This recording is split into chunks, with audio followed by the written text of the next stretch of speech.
So if you just finished listening to episode number 70, which was Fall of the House of Usher by Edgar Allan Poe with Tom Libby, you heard Tom and I talk about Robert Oppenheimer and working together in groups.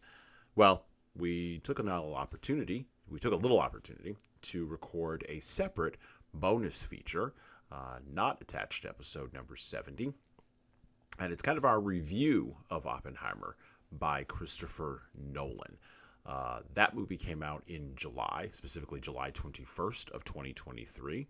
And so by the time you listen to this, it will already have been out. So there aren't any massive spoilers revealed. But I would encourage you to go and research Robert Oppenheimer and take a look at the book American Prometheus, upon which the movie Oppenheimer, directed by Christopher Nolan, is actually based.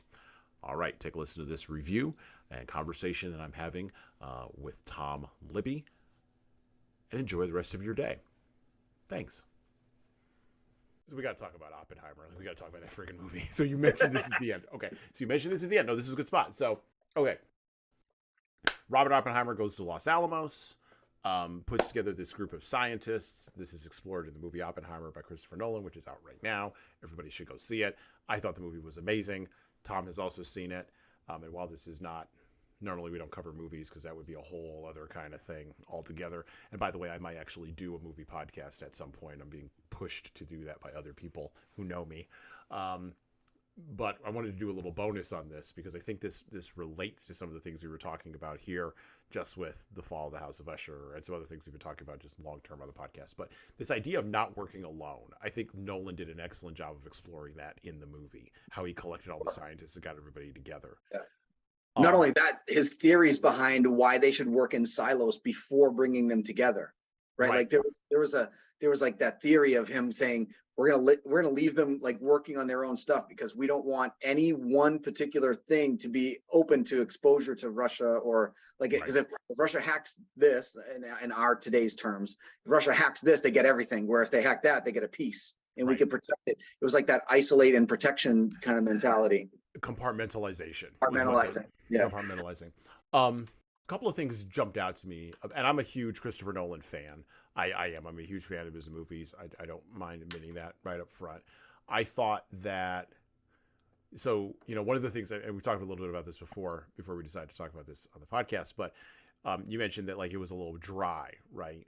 Yeah. Explain to the listeners what you mean by that, without giving away any particular details, but explain what you mean by that.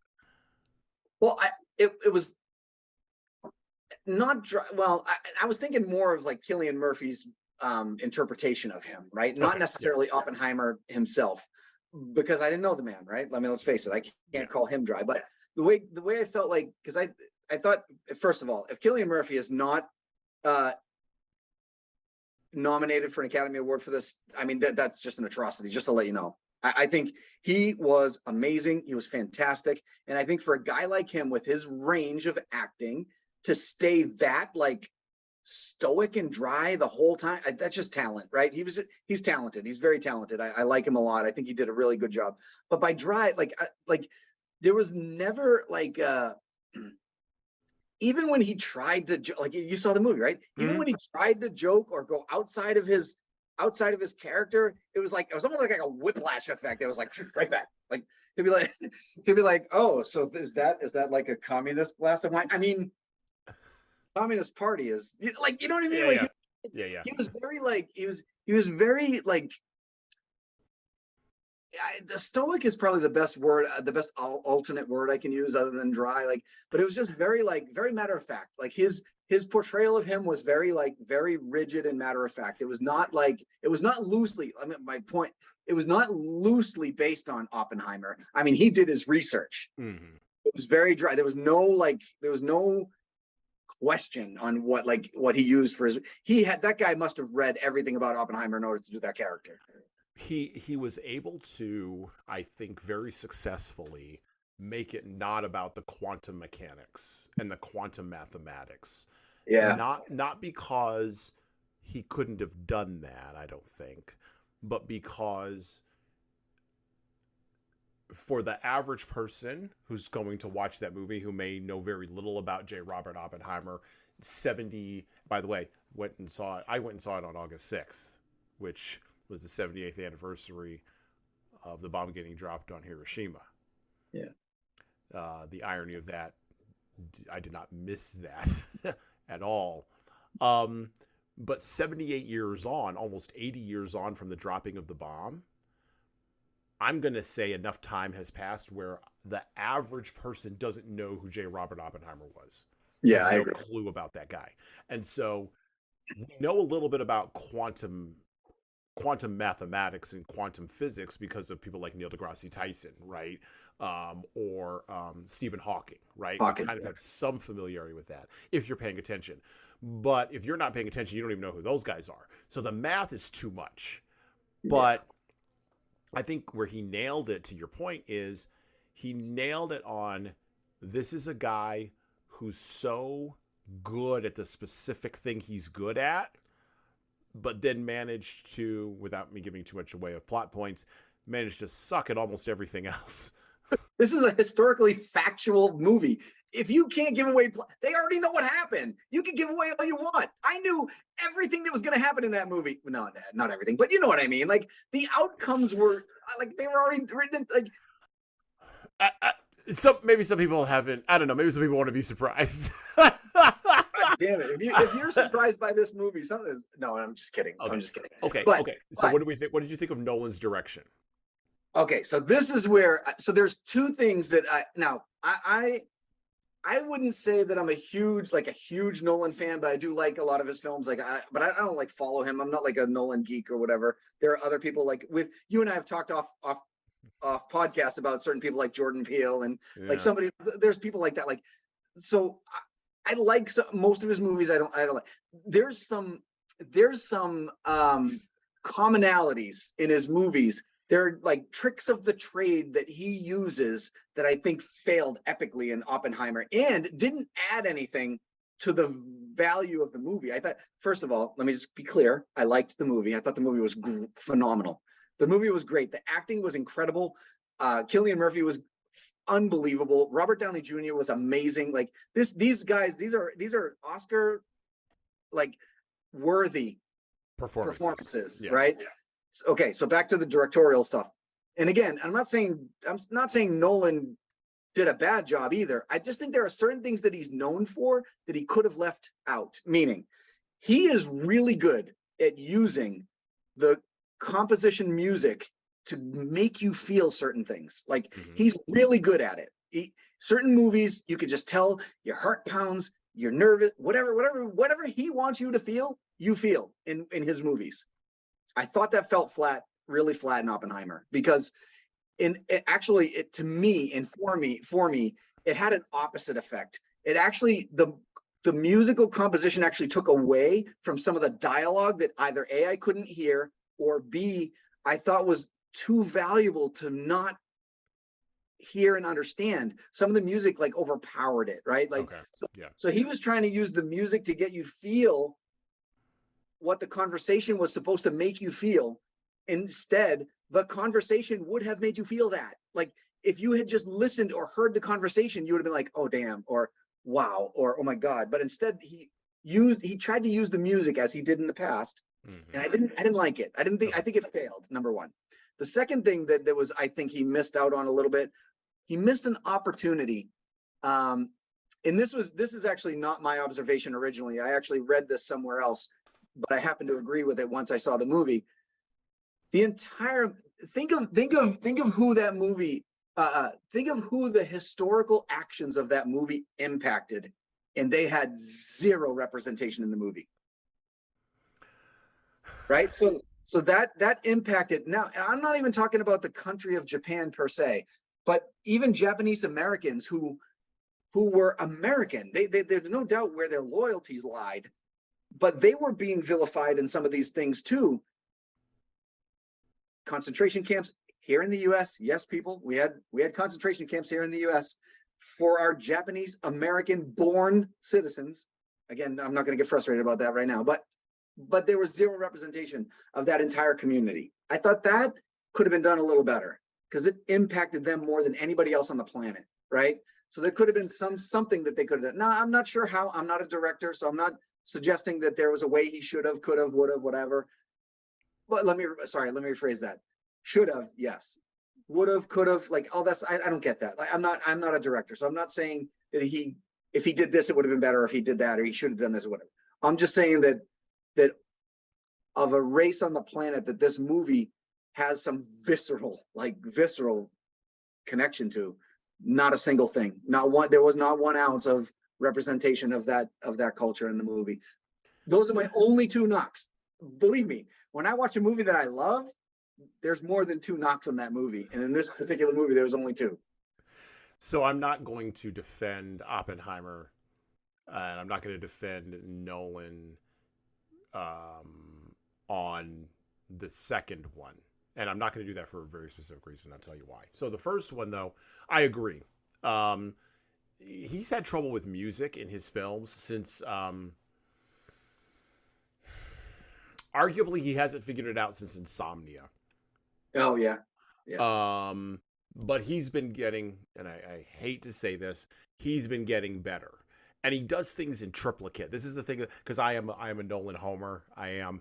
Now, don't get me wrong. There are a couple of movies in there that I think are self-indulgent. Interstellar is one of them. I think that was the beginning of being self-indulgent, and then it kind of goes off the rails in the middle of the what you would call traditionally third act. Okay, and then Tenet, which I fell asleep at in the beginning. I've never fallen asleep in a Nolan movie, and I fell asleep in that one. I have no problem publicly admitting that because lost. Who's the lead? Who's the lead in that one? What's his name? Denzel Washington's son.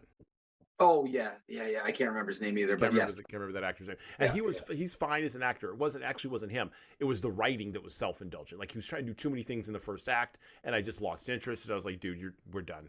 I'm out of here. My daughter tells me that I need to go back and watch it when I'm not so tired at night. I'm like, well, I don't think it's but okay. So I'm not going to defend Nolan. I'm going to say I agree. The music pieces he hasn't, because he gets so caught up in the dialogue and the act structure and the thing that he gets caught up in all this, but he's learning. And I think over the course of time that will eventually get better. Or maybe that's one of those quirks that he's decided he's going to fully embrace, and we all. And that'll just be him, right? That'll just be him. Yeah. But yeah, so like Inception, Interstellar, and now Oppenheimer, he's had problems with the music. Didn't have problems with the music in any of the Dark Knight. Well, Dark Knight Rises, he did. He had problems with the music in that one with Bane and all that crap. You couldn't hear Bane's dialogue like at all. Okay, so I agree with you about that, about the music. Now the second point about Japanese American and Japanese representation vis-a-vis the bomb being dropped and vis-a-vis the Roosevelt administration's policies towards the Japanese Americans and towards internment and concentration camps and things like that. I will say this. I think that would have been really hard to link to Robert Oppenheimer. Not because he probably wasn't aware of it. He probably was. But because the story they're trying to tell is the story of him. And so think about, this is my only thought here. Think about how a human being like that, who's, again, so smart about one thing and yet sucks at everything else. Matter of fact, the guy who plays Edwin Teller, the guy who came with the hydrogen bomb, tells him in one of the scenes in the movie, he's like, you're now political. Like, you're a political sphinx. You don't do real physics anymore. You're this political animal. Yeah. Basically telling him that he doesn't respect him, which later on that has reverberating effects between him and Edward Teller. Let's put it this way. No spoiler here. They're not friends. But I think Oppenheimer was he's one of those very, very smart guys, and you've run into these guys who are just so hyper smart. They're just disconnected from humanity, except when it serves them. And we see that, by the way, in other elements in the film, with how he deals with his wife, how he deals with his paramours, mistress, and all these, and then of course how he deals with the constant and never-ending drumbeat of communism around him, which is a whole other thing, right? Which I'm not even going to get into all that because that's way too complicated for the very few minutes that we're taking to talk about this. So I agree there probably could have been more of that in there. I think it would have been really hard at a tactical level to put that in.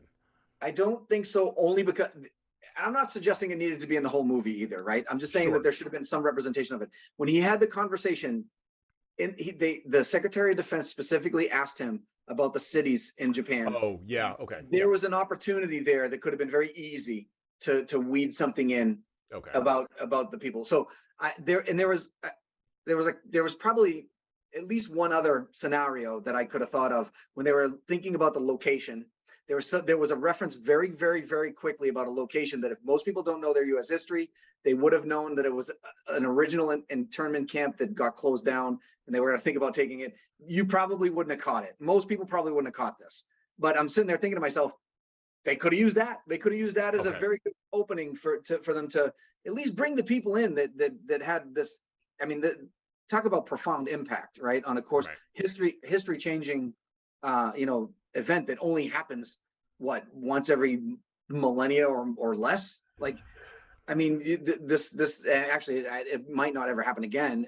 Well, we don't know that, but you know what I'm saying. Like but it's like I just thought he missed an opportunity. He could have taken an opportunity to really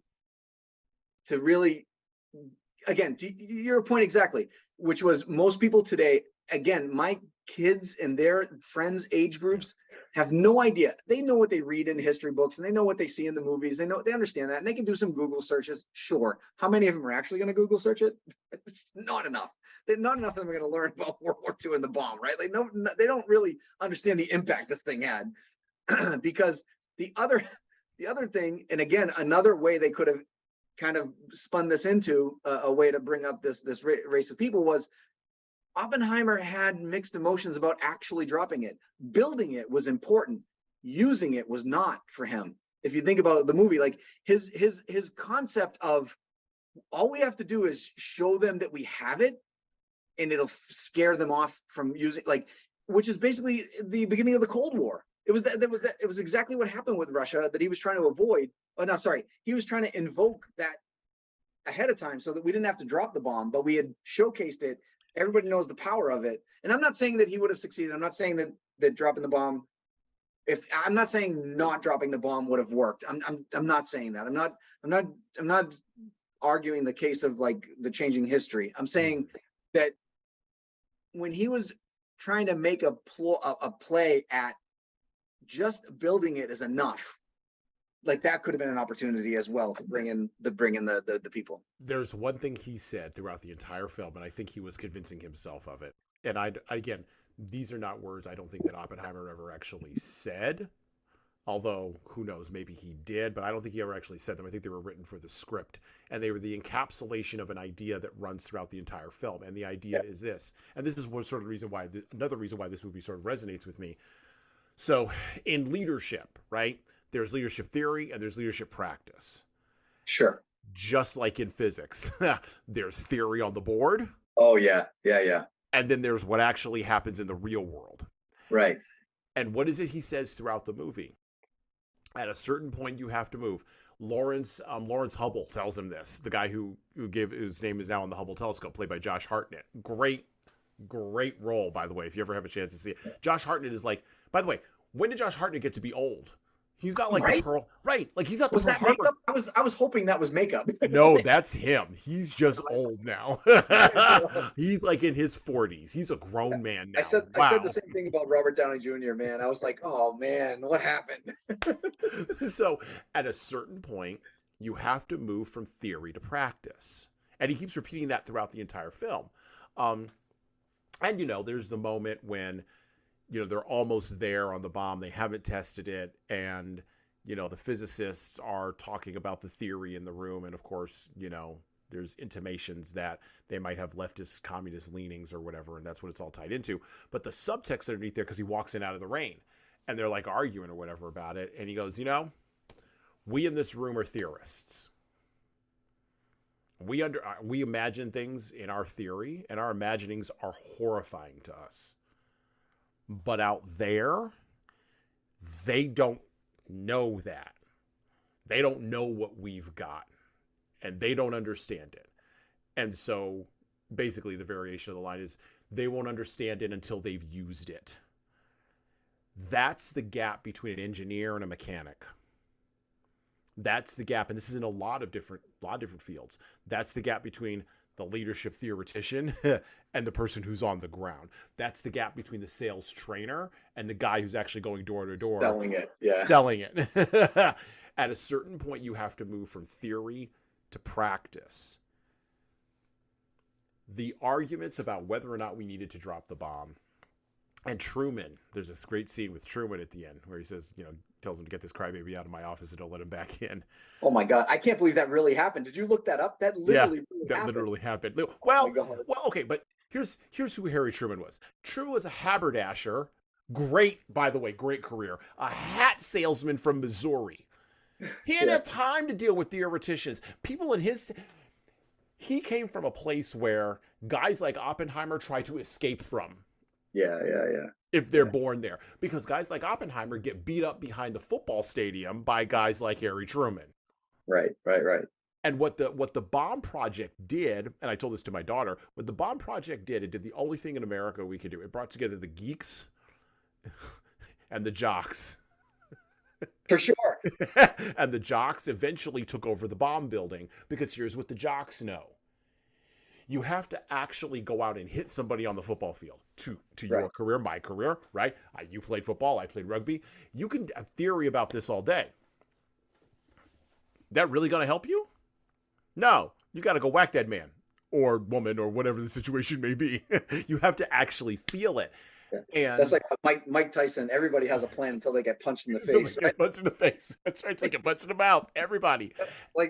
And this is what I think. This is the reason why I think, not that they couldn't have put the Japanese stuff in there, but this is why I think that they kind of gilded the lily a little bit on it, because geeks struggle. Not geeks. I shouldn't paint all geeks this way.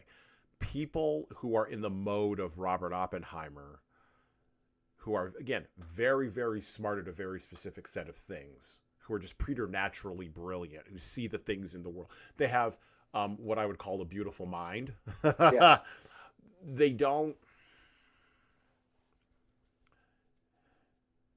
struggle to connect humanely with others. They look at people as objects. Yeah. Or as just material things. Means to an end, or... Means to an end, right. And the struggle that we all have with dealing with people like that is how to put that kind of thinking back in the box. Because if you let that kind of thinking just go, you wind up with a totalitarian nightmare. Yeah. So, I thought the movie did as best it possibly could with that. I don't disagree, but I also don't agree. I'm neutral on it. I don't know how you. And again, I don't think it makes or breaks the movie either. By the way, like I said, I like the movie. I just wish there was some representation of the people that it actually impacted more than anybody on the planet, right? But let's skip all this stuff for a second. I just want to get back to one thing about the movie, just the roles in general, right? Cillian Murphy, outstanding. Robert Downey Jr., outstanding. Josh Hartnett, pretty dang good, right? I can't remember the guy's name who played Teller, but pretty dang good. The guy did a nice job, right? He did.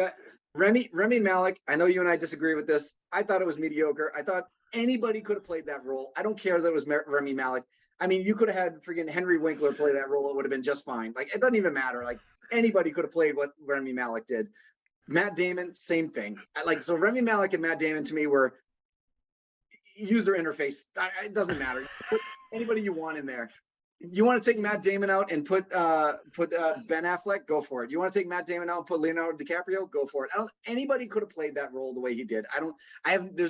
He left no impression on me. Rami Malek left no impression on me. The rest of them, though, outstanding. I thought the overall movie was great. I thought it was awesome. What did you think of Emily Blunt? She was awesome. Again, yeah, so I forgot about her. I'm sorry. But she was awesome. I think Nolan has finally cracked the code on female characters. Well, yeah. Finally cracked the code. And it's taken like, what, 10 did movies? He just pick the right female actress? Well, I mean, it comes down to the writing. Like, you have to have the actor or actress be in the role. but Yeah. you also have to have the words for that role, right? You have to have a Right. conception of that role. So both of them have Yeah. to work together. So I think they finally, you got intimations of this in The Dark Knight with Bane's, whatever. Interstellar, the women are weak. Dunkirk, they're non-existent. Like, Yeah. please give me a Right. break. Tenet, I don't know. Oh yeah, there was a woman somewhere in there, but again, I fell asleep. I can't remember. I'm terrible on that. Memento. You should rewatch that movie, by the way. Okay. I'm just saying, I felt the first half of that movie, I was like, what the hell am I doing? I actually stopped watching that movie and then went back to it about a couple of weeks later and decided I've got nothing else to do, so might as well try to finish the movie I started. I watched it back from the beginning, and when I finished the entire movie, I was like, oh, I'm like, okay, I was okay. It was not the worst movie. I'm telling you, it was not the worst movie in the world. Okay. I'll take that under advisement. I'm not saying yes. I'm not saying no. I'm saying I'm taking that under advisement. I get it. Now, that being said, we can talk we can go on. We really should do a movie podcast. We really should. We are going to be Siskel and Ebert, if anybody even has a clue as to who that is. It's gonna be amazing. No, I think he nailed he nailed a female, how to structure a female character in a world that is male centric. Because Christopher Nolan, and this is the gigantic knock against him, he is a male-centric director and writer. He understands dudes, and he looks at the world through a patriarchal, some would say misogynistic, I don't agree with that, but patriarchal lens. He sort of accepted the overarching idea, which I know to be true, when anybody else does with two eyes, who's actually saying the truth about the structure of reality, that you're going to have a patriarchy. You're going to have dudes in charge. It's just, are those dudes going to be weak dudes? Or are those dudes going to be strong dudes? Are they going to be flawed dudes? Or are they going to be dudes that are working on their flaws? Like, what kind of men are you going to have? Because you're going to have men, period, full stop. Now, that doesn't mean that women aren't going to be around. But what it means is women, kids, all these other people, just like the children in Inception, they're going to orbit around this dude, and they're going to be impacted, for good or ill, by what this dude does. But in Oppenheimer, he structured the wife as her own orbit, and then he sort of allowed them to collide together. And her best scene is with the prosecutor. Where that old boy walks up to her like he's going to flip her over, and she's like, "No, not today, Satan. It's not going to happen." Yeah, that was great. And she's a drunk. She's an alcoholic. She's got to live with a philanderer who's got a beautiful mind. And no one could understand him. He's freaking precious. And she just took it all the way. I loved it. It was amazing. In fairness, though, he did a really good job with Florence Pugh, too. Who played, I thought she was good. I liked her character. I thought she was a little eccentric and a little crazy. And I couldn't figure out why she liked him. Who cares, though? That's what happened in real life. It doesn't matter what why. But the point I'm making, though, is to your point, Emily Blunt was awesome. Her own orbit. He did the same thing with Florence Pugh. If you remember when she took her own, when she takes her own life and the way he reacts to that life, it was awesome. I think he did a good job with both of them. One last point on this, and the actors that we got to go, because we've way overstayed our welcome on this. But Go see the movie. Go watch Oppenheimer. Don't watch the Barbie movie.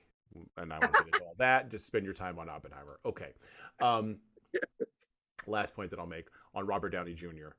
I think if there were any justice in the world, and there's not, but if there were any justice in the world, Robert Downey Jr. would get an Oscar nod for Best Supporting Actor for his role in this film. If there were any justice in the world, I don't think there's going to be a better supporting role this year. No, I'm not even going to come close to arguing with that, because, like I told you right from the beginning, Cillian Murphy and Robert Downey Jr., if those are not Oscar-worthy performances, then I'm never watching the Oscars again. Honestly, it does. Both of them, they should at least be in the conversation. If he doesn't get nominated, that's a tragedy. If he doesn't win, I don't know, because you don't know who else is going to be nominated. We don't know what films are going to come the rest of the year. I get that. I understand. But I will say that if he's not nominated, tragedy. It's fixed. It's a fix. Fixed. Libby and Sorrells give Oppenheimer 2 thumbs up. We can't do that. That's copywritten. We can't do that. I don't think either one of those two guys are around to make a argument. And I don't think anybody for this. Is anybody from the Chicago Sun Tribune paying attention? Yeah. Does that still exist? No, I'm just kidding. Wow. And with that, we're out. Thanks, everyone.